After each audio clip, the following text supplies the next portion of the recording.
Mateus 6, versos 19 a 24. Mateus 6, versos 19 a 24. Antes de ler o texto, eu gostaria de relembrar aquilo que foi falado no domingo anterior e preparando para a mensagem dessa manhã. Daqui a pouco nós vamos ler o texto de Mateus 6 a partir do verso 19. Mas antes deixa eu lembrar a você o porquê que nós estamos fazendo essa série.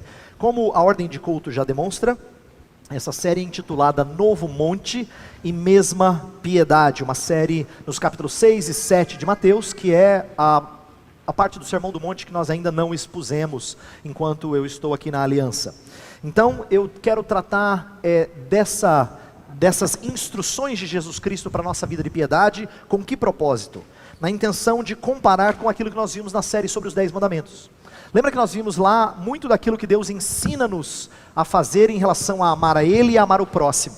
Jesus Cristo, quando Ele prega no Sermão do Monte e dá instruções aos seus discípulos, Ele não está propondo um outro estilo de vida.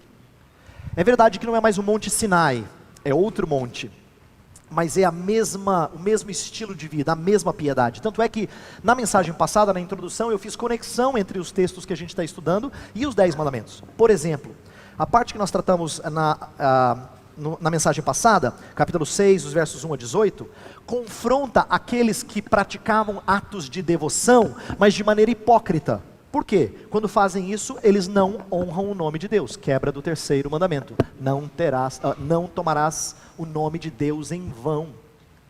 A passagem que a gente vai ver hoje, que trata sobre dinheiro, fala de ter outros senhores além do Senhor. Quebra do 1º mandamento. Não terás outros deuses além de mim. E a passagem que nós vamos ver domingo que vem, fala sobre a ansiedade e preocupação com as coisas dessa vida. E isso é uma transgressão do 4º mandamento, que nos ensina a descansar em Deus. Então por que eu estou mostrando isso? Eu só quero relacionar para que você entenda que aquilo que Deus ensinou, a lei que Ele ensinou no Antigo Testamento, Jesus não vem e a anula. Ele toma a mesma lei e mostra de maneira ainda mais clara e plena a riqueza dela para as nossas vidas. Por isso que o Novo Testamento, ele ainda descortina mais daquilo que Deus já havia revelado no Antigo Testamento.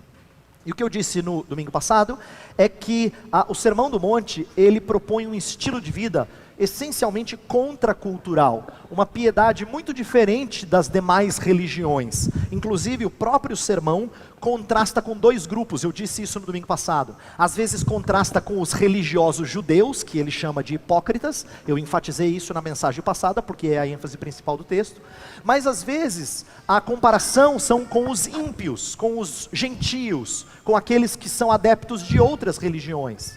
Ou são, de repente, sem religião, mas que tem algum tipo de espiritualidade. Nós estamos num tempo em que as pessoas não se consideram religiosas, às vezes não vão à igreja, mas elas têm uma espiritualidade, elas têm algum tipo de convicção espiritual. E isso mostra que eles também propõem uma piedade, uma devoção diferente daquela que Jesus ensina.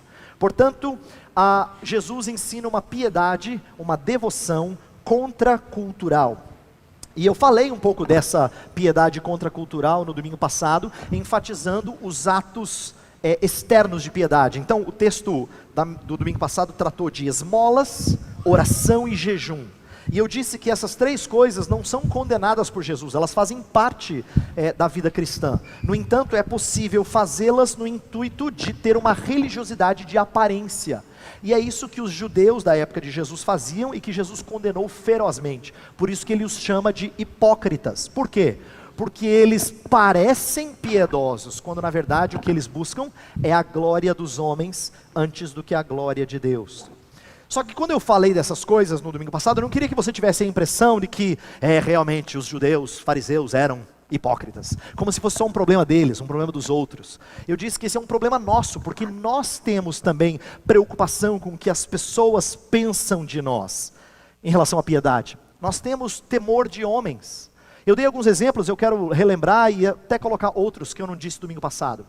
Eu falei, por exemplo, domingo passado, que às vezes a gente é constrangido a dar um dinheiro a um pedinte na frente de pessoas de uma maneira que nós não somos se nós estivéssemos sozinhos. Porque a gente se preocupa com o que os outros vão pensar. É um ato meio que reflexo, você faz isso porque o que os outros vão pensar da minha misericórdia? A mesma coisa acontece quando a gente tem vergonha de orar na frente dos outros, porque a gente não quer que as pessoas vejam o nosso atrapalhar das palavras e dizer assim, puxa, esse não tem intimidade com Deus. E a mesma coisa acontece quando a gente menciona algum ato generoso de passagem, simplesmente a fim de ser notado. Sabe quando você está contando alguma coisa para alguém, você fala, então, eu fui visitar a minha mãe, no caminho eu passei num lugar, fiz uma generosidade para alguém, eu sempre faço, sabe, de final de semana. Aí eu cheguei na minha mãe, não precisava ter contado isso, né? Mas a gente faz esses comentários assim, esses apostos assim, desnecessários, que são vanglória, que são momentos em que a gente exalta um pouquinho da nossa piedade. Isso é exemplo de como nós nos preocupamos com visibilidade. Nós queremos atrair a atenção dos homens e nós conseguimos só isso. E a mensagem passada eu terminei dizendo que quem quer uma vida diferente, uma vida que não é de hipocrisia, precisa ter intimidade com o Pai. E intimidade com o Pai é desenvolvida em secreto. Por isso que a passagem do domingo passado falava o tempo todo assim, procure o teu Pai em secreto. O teu Pai em secreto. O teu Pai em secreto, é a ideia de intimidade com Ele. Intimidade com o nosso Deus é o antídoto para um coração orgulhoso. A mensagem desse domingo já entra em outra esfera da vida, não é mais atos privados de devoção, mas vida pública. Como é que a gente se relaciona com a sociedade? E hoje, mais especificamente, a questão do dinheiro, que não é um problema só daqueles que não são religiosos, mas até de fariseus. Jesus critica a preocupação dos fariseus também com o dinheiro. Então nós vamos tratar de problemas relacionados a dinheiro. E aqui eu quero que você preste atenção, antes da gente ler o texto, porque a gente vai ler com essa ótica, porque é o que eu vou falar amanhã toda nessa mensagem. Eu quero que você entenda como piedade está relacionada ao nosso bolso. Tanto no Antigo como no Novo Testamento, quando o povo de Deus era mexido pelo Espírito dele, isso sempre redundava em algum tipo de contribuição. Isso aconteceu no deserto, quando o povo peregrinava para Canaã. Isso aconteceu em Atos dos Apóstolos, logo depois de Pentecostes. O povo era impactado pelo Espírito de Deus e eles generosamente contribuíam. Por quê? Porque nós temos que entender que dinheiro não é uma coisa neutra, não é uma coisa secular. Dinheiro é uma das áreas em que a gente melhor demonstra a nossa espiritualidade, ruim ou boa. É o termômetro que mede e faz a gente enxergar algumas coisas acerca da nossa devoção a Deus. Eu quero ler uma frase que eu tirei do livro do Paul Tripp, chamado Sexo e Dinheiro, Prazeres que Desapontam e a Graça que Satisfaz. Esse é um livro muito interessante e eu vou tirar várias ideias, tirei várias ideias dele para a mensagem de hoje e eu quero ler essa frase desse livro. Ele fala assim, olha que interessante. Nossa insanidade financeira não é falta de dinheiro. Essa loucura não é principalmente uma questão de orçamento. Nosso problema não é que o crédito existe ou que as coisas têm preço. Nossos problemas são profundamente espirituais. O que ele está dizendo é que a gente não pode olhar para a nossa sociedade e dizer, o problema é que a nossa sociedade é consumista. O problema é que o Brasil está afundando. O problema é a crise. O problema é que o salário está curto. O problema é espiritual. E é disso que essa passagem trata. Então vamos olhar para a passagem de Mateus 6, a partir do verso 19 até o verso 24, diz assim. Não acumulem para vocês tesouros na terra, onde a traça e a ferrugem destroem, e onde os ladrões arrombam e furtam. Mas acumulem para vocês tesouros nos céus, onde a traça e a ferrugem não destroem, e onde os ladrões não arrombam nem furtam. Pois onde estiver o seu tesouro, aí também estará o seu coração. Os olhos são a candeia do corpo. Se os seus olhos forem bons, todo o seu corpo será cheio de luz. Mas se os seus olhos forem maus, todo o seu corpo será cheio de trevas. Portanto, se a luz que está dentro de você são trevas, que tremendas trevas serão. Ninguém pode servir a dois senhores, pois odiará um e amará o outro, ou se dedicará a um e desprezará o outro. Vocês não podem servir a Deus e ao dinheiro. Eu reconheço que a nossa sociedade é louca por dinheiro. Eu quero chamar a atenção de algumas coisas que talvez nós reconheçamos e outras nós nem nos incomodamos mais, tamanha o consumismo. Consumismo desenfreado faz com que pessoas endividadas até o pescoço consigam gastar ainda mais. Não te deixa pasmo quando gente que não tem mais o que gastar ainda está gastando? Ele está até aqui de dívida, mas um pouquinho ele bota para fora. E no entanto ele consegue botar um pouco mais. Como se fosse alguém glutão por coisas. Não é? Ele faz caber um pouco mais de dívidas. É impressionante isso. Além disso, nós estamos numa sociedade em que os carnês e os financiamentos ensinam as pessoas a gastar o dinheiro que não têm. Nós não somos treinados a economizar para comprar. Nós somos treinados a ver as condições de pagamento para ver se eu consigo comprar antecipadamente. A nossa cultura é assim. A gente compra com dinheiro que não tem. Nossa cultura também tem televisão que gasta horas exibindo a vida esbanjadora de pessoas ricas e famosas. Pode ver, os programas fazem isso direto. As crianças aprendem os prazeres do materialismo antes que possam calcular o custo. Presta atenção nisso aqui. Creches, ou a creche deixou de ser um lugar só para que pais pobres possam trabalhar pelo pão. Agora ela é um lugar onde pais de classe média trabalham, ou colocam seus filhos para que trabalhem para manter seu estilo de vida.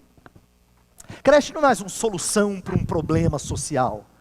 É também uma muleta para a gente conseguir manter o padrão.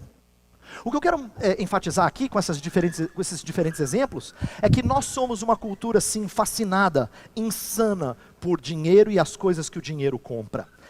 Mas as tentações financeiras não são um problema resultante da nossa sociedade. Eu não quero que a gente diga assim, ó, a razão das crianças desejarem brinquedos cada vez mais caros, pastor, é porque canal de televisão infantil só traz propaganda de brinquedo. E é verdade, não é? Entre um programa infantil e outro, só tem propaganda de consumo. Mas essa não é a razão das crianças desejarem brinquedos caros. Crise financeira também não é um problema mormente de falta de planejamento. É aqui que mora o engano. E crise financeira é a palavra do momento, para quem mora no Brasil atual. Mas não é um problema de falta de planejamento. É um problema de cobiça. Crise financeira, seja ela pública ou privada, é um problema de cobiça. Reflete um desejo por mais do que o dinheiro pode dar. E é isso que eu quero destacar e fazer você enxergar. Porque a Bíblia é muito enfática nisso. Ela não vai dizer assim, ó, o problema é que o salário é curto. Não, dinheiro não é problema, e sim amor ao dinheiro. O amor ao dinheiro transforma o que é supérfluo em necessidade. Você já percebeu? Nossa, eu preciso daquilo. Nós chamamos de necessário aquilo que não é necessário. O amor ao dinheiro é movido por descontentamento. Parece que não basta o que nós temos. E esse problema não é só dos outros, como eu falei, ele é um problema nosso também. Mas eu reconheço que nós temos muita dificuldade de admitir que nós temos problemas de ganância.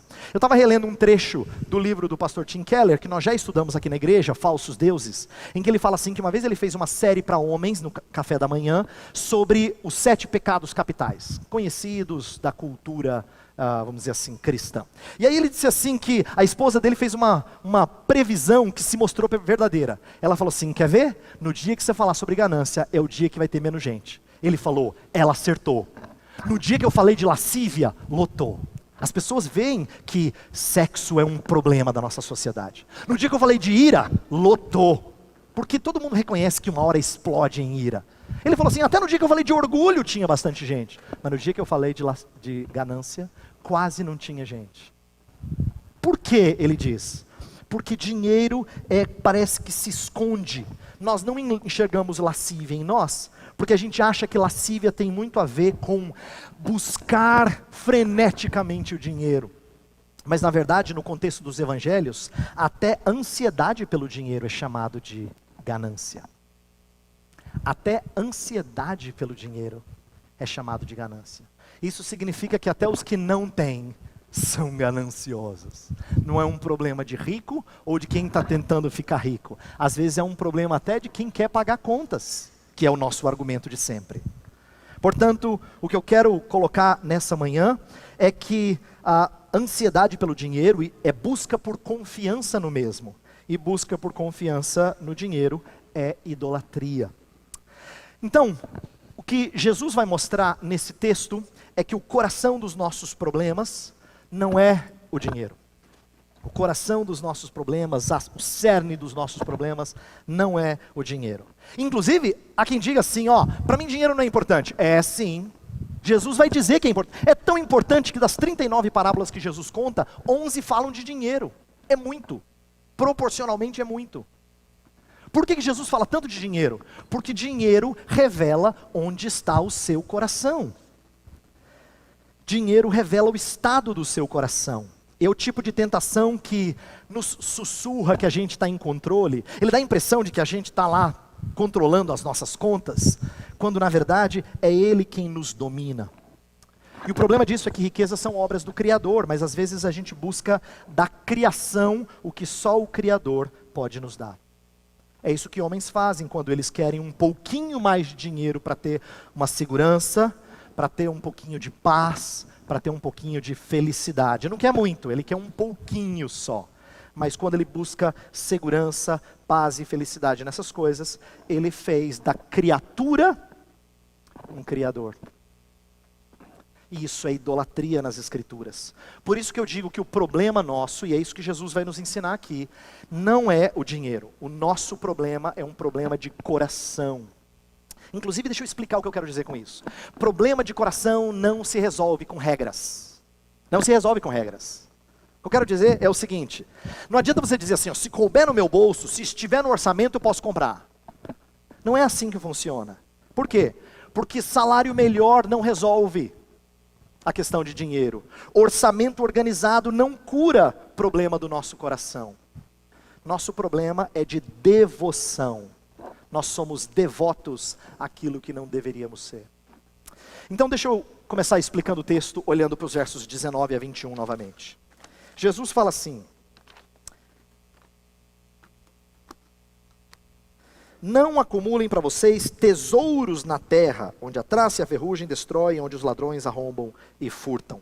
Por que Jesus está falando disso? O Paul Tripp, nesse livro que eu mencionei, ele fala que nós somos por natureza caçadores de tesouros. O nosso coração sempre está focando em alguma coisa como algo precioso na sua vida, como o seu valor maior. E Jesus quer que o nosso coração não faça isso com riquezas. Por isso que ele fala que riquezas estão sujeitas a 3 perigos. Na época dele, os 3 perigos mais comuns para as coisas que nós prezamos em termos de coisas materiais, era a traça, que muitas vezes destruía as roupas, e naquela época vestuário não era tão simples como é hoje. Você não tinha inúmeras camisas, ou blusas, ou meias, seja lá o que, não é? Não era assim. Vestuário era uma coisa tão preciosa que às vezes você contava elas como riquezas. Você deve se lembrar que na história de Sansão, existe uma troca, uma transação de roupas. Ninguém pagaria ou entenderia hoje em dia que roupa é sinônimo de riqueza, mas naquele tempo era. O problema de guarda-roupa é que traça acaba com roupa. Então Jesus está chamando atenção para isso. A segunda coisa que ele fala é traduzida por ferrugem, mas na verdade a melhor tradução, e isso os comentaristas são relativamente unânimes, é dizer que está falando muito mais de rato e de roedores que comem os grãos, por exemplo. Então de que adianta você armazenar muitos grãos se os ratos vão lá e acabar com tudo e contaminar tudo? Então é a ideia de que tanto a traça quanto roedores podem destruir, e não só isso, ladrões podem arrombar e roubar. Naquele tempo em que casas eram feitas de barro, era possível fazer buraco e roubar coisas, não é? Era mais simples do que a gente entende hoje. Então, Jesus está criticando aqui aqueles que colocam o coração nas riquezas, porque elas se vão com facilidade. Mas veja só, quando ele fala, parem de acumular tesouros, ele não está sendo contrário a ser previdente, ser cuidadoso, isto é, fazer provisão para o futuro, guardar para o futuro. Não é isso que é errado. O que Jesus Cristo está condenando é a ganância e o orgulho de acumular tesouros para si. Tanto é que o texto fala, olha o texto novamente, não acumulem para vocês tesouros na terra. É a ideia de que nós guardamos coisas para nós mesmos. Quando a gente não tem um propósito maior para o dinheiro do que o nosso próprio prazer, é sinal que a gente já tem problema financeiro, mesmo que a conta não esteja no vermelho. De acordo com Jesus, quando a gente não tem um propósito maior para o dinheiro do que o nosso próprio prazer, você já tem problema financeiro. E muitas vezes o que a gente enxerga é isso. Pessoas que não olham e não enxergam dinheiro com os seus efeitos eternos. Isto é, em vez de olhar para as coisas que duram, olha para as coisas que são transitórias. Talvez você diga assim, pastor, de fato, esse é um problema presente, mas eu quero que você atente para outras coisas que Jesus não disse, mas que são semelhantes aos problemas dele. Hoje a gente pode não ter tanto problema assim com traço, você fala, não, eu boto veneno. Hoje você pode não ter problema assim tanto com os roedores, você fala assim, não, eu cuido disso. Mas nós temos outras coisas que nos enganam. Nós temos, por exemplo, uma economia estável que muitas vezes desvaloriza as coisas que nós compramos. É engraçado, a gente é capaz de colocar fortuna em algo que daqui a um ano vai valer menos da metade do que vale. Olha só, se a gente falasse isso em qualquer outra cultura, em qualquer outro tempo, eu diria assim, você é louco! Que investimento horroroso! Você compra coisas que daqui a um ano valem menos da metade do que elas valiam quando você pagou. Mostra a instabilidade e como as coisas são passageiras. Além disso, mesmo que a gente juntasse coisas que parecem que têm um valor mais estável, a gente não leva elas para a eternidade. Então Jesus está ensinando a gente a investir naquilo que tem valor eterno. E tem mais, quem acumula tesouros na vida presente está sujeito a vários outros pecados. Por que Jesus está tratando disso? Ele sabe que quem acumula tesouros é insensível para com o necessitado. Ele é indisposto a repartir, porque ele enxerga que o dinheiro é para ele e para a família dele. Quando muito ele faz caridade. E caridade já é uma palavra tão negativa na nossa cultura que é sinônimo de dar trocado. Porque nós não enxergamos outro propósito para o dinheiro que não o nosso prazer e o da nossa família. Assim, outro pecado comum em nossos dias é confiança na segurança trazida pelo dinheiro, já falei disso. E o prazer passageiro proporcionado pela aquisição de coisas. Nós temos isso, nós somos sujeitos a esses pecados. Por isso Jesus quer mostrar que o seu problema não é um problema da economia, não é um problema do Brasil, não é um problema do nosso governo, não é a crise financeira, não é o salário pequeno, não é o corte de funcionários, esse não é o seu problema. O seu maior problema é o seu coração. Por quê? Porque o coração é o órgão controlador da vida humana. Jesus não está falando daquilo que bombeia sangue para o resto do seu organismo. Ele está falando de algo chamado de coração, mas que significa o centro das suas afeições, dos seus pensamentos, dos seus desejos, das suas emoções. O coração na Bíblia é o órgão controlador da sua vida. O que o coração ama, você ama. E aquilo que o coração ama, controla a sua vida. O que eu quero que vocês e eu pensemos nessa manhã é que às vezes nos falta esse senso de que o dinheiro não é nosso, o dinheiro é do Senhor. Às vezes a gente perde de vista que o Senhor é dono do dinheiro. Como nós lemos a passagem em que Davi fala, Senhor, tudo vem de Ti, nós estamos apenas devolvendo o que é do Senhor. Às vezes nos falta isso. A gente até fala isso, mas por exemplo, nós nem sempre pensamos na maneira como o Senhor se agradaria do nosso investimento. Afinal, o dinheiro também deveria servir para investir no reino de Deus, não é? Mas às vezes o que eu e você fazemos é investir no reino do eu. Deixa eu fazer algumas perguntas só para mostrar a você e a mim também como isso é difícil. É mais difícil do que a gente admite. Por que é mais fácil argumentar que quando eu viajo, eu estou simplesmente desfrutando da beleza da criação do Senhor? É mais fácil argumentar isso do que argumentar que separar dinheiro para o necessitado é um bom treinamento contra a minha cobiça.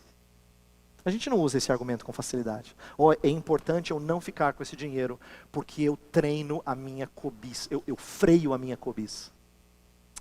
Por que é mais fácil investir em bons negócios do que em missões? Pensa bem, você passa tempo pensando em como é que eu vou fazer dinheiro. Porque você não consegue admitir que o seu dinheiro desapareça. E missões é muito bonito, é muito nobre, mas desaparece. Por que é mais fácil guardar do que dizimar? Nós agradecemos a Deus pelos dízimos nessa manhã, mas eu sei que há vários de vocês que estão conosco há bastante tempo e têm dificuldade de abrir mão do seu dinheiro. Tem dificuldade. Essa é uma área em que você é fraco. Você pode até dizer que você acha bonito e gostaria de fazer, mas está numa situação difícil. Mas não é o problema da situação. O seu problema é problema de coração. O que eu quero mostrar é que os nossos olhos estão muito focados nessa vida e não na vida por vir. É por isso que o coração revela o nosso tesouro. O coração revela o nosso tesouro. Jesus, inclusive, usa uma ilustração aqui nos versículos 22 e 23 do olho. Olha lá. Os olhos são a candeia do corpo. Se os seus olhos forem bons, todo o seu corpo será cheio de luz. Mas se os seus olhos forem maus, todo o seu corpo será cheio de trevas. Portanto, se a luz que está dentro de você são trevas, que tremendas trevas são. Aqui, olho, num certo sentido, revela o estado do nosso coração. Se o olho sabe olhar com perspectiva generosa, traz luz para a sua vida, entendimento, você enxerga a vida de outros olhos. Mas se os seus olhos olham apenas para os prazeres dessa vida, você traz trevas, você não tem entendimento. É como se você fosse cego. A comparação aqui é entre quem enxerga e quem não vê. Entre quem enxerga e quem não vê. Por quê? Porque o dinheiro é termômetro da nossa condição espiritual. E se o seu coração está no dinheiro, então os seus olhos trarão trevas. O versículo 24 fecha falando que dinheiro pode ser um Deus. Por quê? Porque ele compara Deus e dinheiro como se fossem dois senhores. A palavra usada no original, mamona ou mamon, que vem de uma raiz aramaica, ela significa aquilo em que a pessoa confia. Não é apropriado? Porque dinheiro é exatamente isso. Dinheiro se torna Deus quando a gente confia nisso. E o texto diz que a gente não pode confiar. Quando fala não pode, presta atenção, porque é fácil a gente confundir. A gente usa a palavra pode de duas maneiras. Às vezes a gente fala não pode no sentido de que não deve. Olha, não pode fazer tal coisa. Você quer dizer, não deve fazer.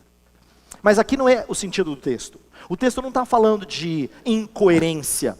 Ele está falando de incapacidade. Não pode aqui é não conseguir mesmo. Deixa eu explicar como. Deus e o dinheiro não são dois empregadores. Você não consegue ter dois serviços, trabalhando bastante. Você fala assim, não, eu estou um turno num e um turno no outro. Não, é impossível. Porque eles não são empregadores. Eles são senhores de escravos. E senhor de escravo exige lealdade completa. Senhor de escravo exige lealdade completa, total devoção. É por isso que é impossível você servir a dois senhores. É isso que Jesus Cristo está dizendo. Deus não tolera que você sirva o dinheiro, e o dinheiro não vai dizer, não, dedique-se ao Senhor. Porque na verdade ele vai consumir cada vez mais a sua atenção. Dinheiro funciona como vício. O amor ao dinheiro é aquilo que busca prazer, mas esse prazer acaba logo. Então o que você faz? Você procura uma outra dose. É assim, porque o prazer é transitório, é passageiro, acaba logo. O fascínio vai embora muito rapidamente. E você está atrás de novo. Eu quero que você entenda que a impossibilidade está tanto no fato de a gente não poder repartir o tempo, quanto também nas ordens que são opostas. Por quê? Porque um senhor pede que a gente ande por vista. O outro pede que a gente ande por fé. Um senhor clama por humildade, o outro infla o orgulho. Um senhor pede que nós foquemos em coisas eternas, enquanto o outro foca em questões temporais. Então nós estamos falando de senhores completamente opostos, que exigem focos completamente distintos o tempo todo. Por isso que Jesus vai mostrar a impossibilidade de nós servirmos ao dinheiro de segunda a sexta, e virmos aqui no domingo servir ao Senhor. Eu estou falando isso porque às vezes é assim que a nossa vida parece. Ela parece um serviço ao sucesso e ao dinheiro de segunda a sexta, e aí no domingo a gente sabe ser crente. Mas Jesus está dizendo, é impossível. Tanto Deus como o dinheiro exigem lealdade completa. Tempo integral. Isso mostra que nosso serviço sempre é um ato de adoração. Deixa eu explicar. Em inglês, quem conhece o inglês sabe que culto em inglês chama-se service, serviço. E é muito apropriado isso, porque servir é um ato de adoração. É um ato de culto. Quando nós servimos um Senhor, e o nosso coração sempre serve a algum Senhor, nós cultuamos esse a quem nós servimos. Quando nós servimos os nossos próprios prazeres, nós cultuamos os nossos prazeres. Então, todo ato de serviço é um ato de adoração. E eu quero falar essas coisas para que eu e você abramos nossos olhos para esse perigo. E eu vou concluir falando da triste realidade de nós nos considerarmos cristãos de verdade e ainda cairmos no amor ao dinheiro. Eu espero que o Espírito de Deus faça você reconhecer que você ainda está sujeito a essas tentações. Que eu e você ainda estamos sujeitos a gastar o dinheiro com coisas que não honram o Senhor. Agora presta atenção, se você fala assim, pastor, o senhor acabou de falar que é impossível servir os dois senhores, mas eu sei que eu sou crente. Como é que eu ainda caio nessa tentação? E aí vem algo precioso, que esse livro do Paul Tripp destacou, que eu quero fechar com isso. Ele fala assim, o problema é que a gente perdeu o senso de valor da graça divina. A graça divina perdeu o seu valor caro, precioso. Eu não estou dizendo que a gente não a considera boa. Claro que todos nós agradecemos a Deus sempre o fato de sermos salvos por Jesus Cristo. A gente agradece a Deus as coisas que nós temos em casa. A nossa família, a gente parece agradecido. O problema é que a gente parece criança pequena, que quando ganha um presente, brinca com a caixa. Você já viu? Você vai presentear a criança pequena assim? E aí ela esquece o presente e ela brinca com a caixa. A gente faz igual. Não é que a gente não gosta do presente. Tira o presente da criança para ver se ela acha bom. Não, ela quer brincar com o presente também. Mas a caixa é tão legal. É isso que revela do nosso coração. Nós brincamos com as coisas que valem pouco. Nós brincamos com as coisas que valem pouco. Porque nós perdemos o senso de valor da graça de Cristo Jesus. A gente agradece pela igreja. Muitos de vocês já falaram para mim, pastor, sou tão agradecido pela aliança. Mas a verdade é que essas coisas perdem o valor muito rapidamente para você. E para mim. Mas eu quero te lembrar que é possível restaurarmos o apreço pelas coisas eternas. Deus fez isso com homens pecadores como eu e você. Ele fez isso com um homem que era fascinado por dinheiro, chamado Zaqueu. E sabe o que levou Zaqueu a abrir mão do dinheiro que ele tinha acumulado? Foi no dia em que ele jantou com Jesus. Intimidade com o Senhor faz a gente abrir mão de coisas fúteis. Quando nós perdemos essa intimidade, o fútil ganha valor. Mas Deus fez isso também com um homem chamado Saulo de Tarso. Saulo de Tarso acumulava muitas riquezas. Riquezas espirituais, não tanto de dinheiro. Mas o que ele fala em Filipenses 3? Que ele trocou tudo, considerou tudo como perda, a fim de conhecer a Cristo. Jesus tem duas parábolas muito curtinhas que resumem bem aquilo que eu estou falando nessa manhã. O reino de Deus é semelhante a um tesouro encontrado num campo. E quem entende que encontrou um tesouro, o que ele faz? Ele esconde de novo o tesouro. Ele vai e vende tudo que ele tem para comprar o campo, por causa do tesouro no campo. Assim como o reino dos céus é semelhante a uma pérola de grande valor. Que quando você encontra, você vende todas as demais pérolas, a fim de ter uma. Agora já pensou em colecionador de uma pérola? Uma tolice para o mundo. Quem é que tem várias, vende tudo para ter uma? Isso não é colecionador. Não. É que ele passou de colecionador para admirador. Ele achou uma pérola de grande valor. A minha oração nessa manhã é para que eu e você possamos aprender e cresçamos no entendimento do valor do Evangelho. O que eu quero é que o Evangelho se torne não só aquilo que resolveu o nosso problema no passado. Para muitos de nós, Evangelho é isso, sabe? No dia em que eu fui evangelizado, no dia em que eu me converti, significa, meus pecados foram perdoados. Mas Evangelho não é só para os seus problemas passados. E nem é só para te garantir vida eterna, céu. O Evangelho é algo que você precisa para hoje. O Evangelho é o que permite com que você volte a ter olhos de apreço pela graça. É o que faz com que eu e você ouçamos a mensagem e digamos novamente, como ela é preciosa. E quando a gente volta a ter apreço pelas coisas da graça, então sim, nós somos capazes de colocar o nosso coração no Senhor. Vamos orar e pedir que o nosso tesouro seja o rico Senhor e não as riquezas do Senhor. Pai do céu, estamos muito acostumados a ter uma vida tranquila financeiramente falando. Por mais que as crises do nosso país nos afetem em alguma medida, a maioria de nós não lhe falta dinheiro para as coisas básicas. No entanto, o nosso coração se mostra por demais ganancioso. Nós somos capazes de buscar os nossos prazeres e não pagarmos nossas dívidas. Nós somos capazes de dar conforto a nós e à nossa família e não trazermos dízimos à casa do Senhor.